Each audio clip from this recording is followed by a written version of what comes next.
আমি ওই উস্তাদের কাছ থেকে শিখছি। শিখাই কি করি জানেন?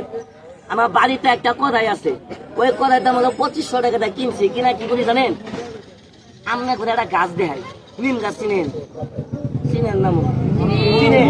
নিম গাছের পাতা, গরবির পাতা, তাল গাছের নাড়ি, ওই কড়ার ভিতর দিয়া ভাজি বাইজে ঢুকাইয়ে মেসের কারিটা পুড়ে হাম্বুল কিছু করতে একটা দাঁতের পাউডার বানাইছি।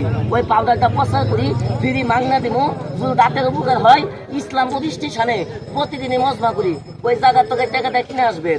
এই খেলা দেখে সংসার চলে না দেখে ওই মাদন ডাব্বা আমি প্রচার করি। দেখেন এই ওই রিং দাও, দাও সামনে যে দিচ্ছে এটা গুয়াতে দিন, যাও দাও।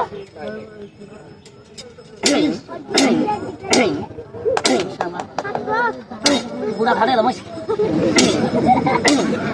ভাড়ালে কেউ বর্ষাটা বাইরে আমরা মুটি করে দিই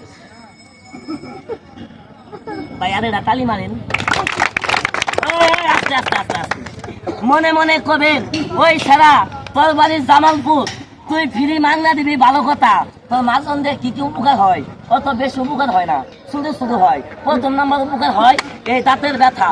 কত বড় ব্যথা আছে মজমার ঢুকেন 1 মিনিটের ভিতরে আপনার দাঁতের ব্যথা এই তুই না কমাইতে পারি, বাইরে আমাদের ব্যথা বানাবেন। 2 নম্বর আঙ্গুলে বেড়াসে মাঝলে রক্ত হে, এখন পেকে চিরা এখন মুখে দেন। যদি রক্ত হে, রক্তটা আপনি ময়লাই ফেলবেন। আমি জিরবাদের 4টা খামু, কেন মিথ্যা কথা করে মাপবো? দাঁতটা আপনার বিষ করে ব্যথা করে রক্ত হে, পান খাই স্পট, চুলের মতো কালা, পেনের মতো কালা, একটা তলা দিবেন। পান খাই স্পটে 14 গোষ্ঠী থাকবে না। চ্যালেঞ্জ প্রচার এ পর্যন্ত খেলা দেখে এটা তালি মারিন, তালি তালি মারে চাই